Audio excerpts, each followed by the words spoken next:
Hi, this is Jim from Trek World, and today we're going to actually take a look at every piece of Phase 2 footage was ever filmed. The following program is brought to you in living color by Trek World. Now, the odds are that you've seen some of this, and you may have even seen collectively all of it in several different locations, but no one else has ever assembled all of this footage into one video. So in this one video, we'll show you everything that was ever filmed on a Phase 2 set. Now, the first thing we're going to take a look at is a screen test where we have David Guitreau as Zahn, a full Vulcan, and the only one featuring Bruce Fairborn, one of the actors who was trying out for the role of Commander Will Decker. Now, Bruce was best known at this point for his starring role in the TV series The Rookies. Let's listen to them as they go through their paces. Will Decker. How do you do, sir?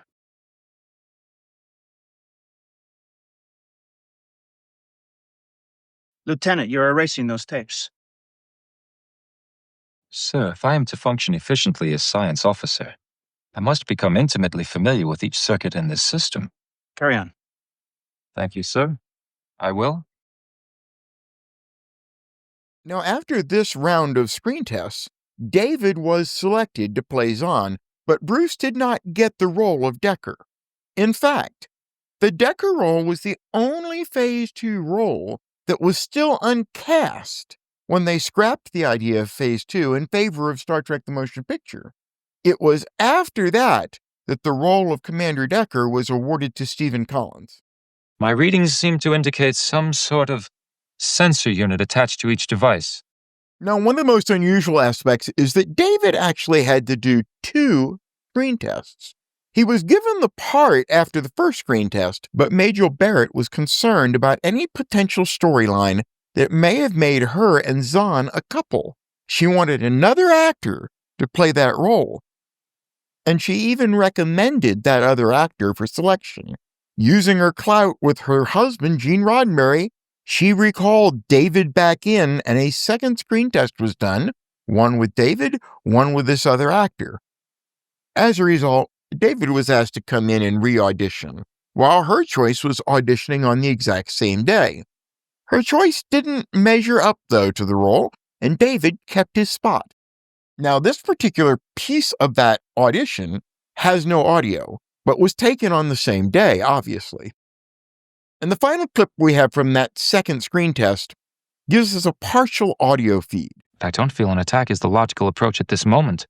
If you will allow me to take further readings, And it's with that we bid David Guitreau goodbye as we move on to another set of screen tests. Now, interestingly enough, Susan Sackett wrote in Starlog 12 that this footage taken on October 27, 1977, was the very first footage filmed on the Star Trek sound stages since the series ended with Turnabout Intruder.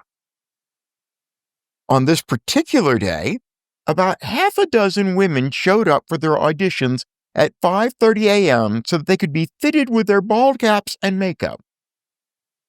In this clip, we see actress Persis Khambatta auditioning for the role of Ilea, the bald Deltan navigator. Originally, the character had been created as Tasha to be a romantic focus for Captain Kirk. That idea quickly altered as they realigned her with Will Decker because it was believed that William Shatner would likely leave the series after only 13 episodes due to salary negotiations, and now we're back down to what is truly the only remaining mystery from the surviving footage. Previously, this lady's photo had shown up in books like Star Trek Phase 2, The Lost Series, but in every case, that photo is either attributed to Persis or to no one at all. Now, this footage is probably the most rare footage from Phase 2 that exists, as it had been left out of most Phase 2 videos. Even the Roddenberry archives skipped it with their video done only a few months ago. It is not a makeup test. It is one of the 6 auditions that were done for Ilea that day. If anyone has any idea who this lady could be, please contact me at jim@trek-world.com or just drop the info in the comments below. She has to be one of those other half a dozen women who auditioned on the very same day. If you have any videos, photos, or documents that you would like to donate to us, please feel free to send them to jim@trek-world.com or submit them via the web at submit.trek-world.com. Now we begin a series of footage shots that were all centered around the engineering set that had already been completed for the TV series. The question was, how well would those sets hold up on the big screen? To find out, they shot these scenes with a widescreen movie camera instead of the standard 4x3 camera formats used on TV that the screen tests had all been filmed in.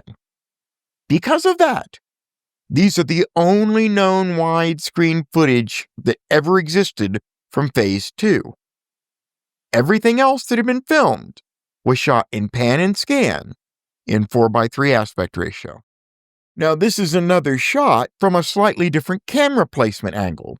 In each of these clips, the camera was repositioned so they would end up with footage taken from several different viewpoints.